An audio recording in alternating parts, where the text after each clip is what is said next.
Reinforcements tried flanking him from a corridor, so he lunged toward the entrance, yelling at everyone to get out of the way, including an elderly couple negotiating its doors.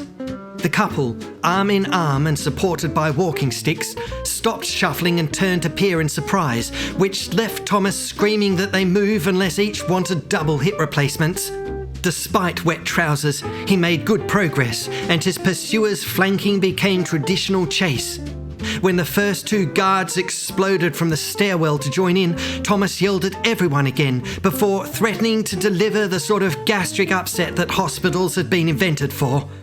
The elderly couple recommenced shuffling in a manner barely definitive of the word. "Please move!" cried Thomas. "I'm sorry, young man," said a remnant of woman, "but we're not as nimble as we once were." Thomas glanced at the encroaching guards. It was a matter of moments. "We'll try!" he cried, barreling toward them. "For fuck's sake!" "Yes, all right," said what was left of the man. "We're doing our best, you know. It's difficult after 6 weeks of chemotherapy and yesterday's coronary bypass." The woman, noticing the guards, peered at Thomas. "Have you done something extremely naughty?" "I shat in my psychiatrist's office and broke 2 of her doors." The couple looked at each other as much as failing eyesight permitted. There might have been a sparkle in their eyes had their arterial oxygen saturation been better. "Oh, what I wouldn't give to do a proper shit," the man said. He shuffled aside as Thomas neared. "Go!" he cried, trying to raise his walking stick until balance faltered. "We'll take care of them." His teetering became too much and he collapsed.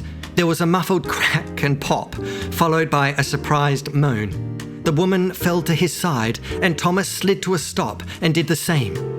After reaching for Thomas's collar, the man scrunched it with trembling hands. "Leave me," he whispered. Thomas looked at the woman, who nodded in agreement.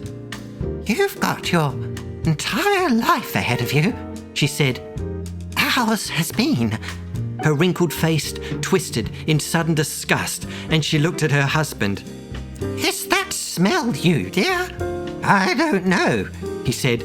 "Since the tumour removal, I've lost both my sense of smell and bowel control." "It's me," said Thomas, panting heavily. "I've shat myself 3 times in this pair of trousers already today." The guards were almost upon them. "Then don't make it a 4th, she said, pushing at him. "Go, dear. Go now. Go like the wind." With a desperate scrabble, Thomas clawed through the entrance and fled into a night of darkness and despair he was certain would never end.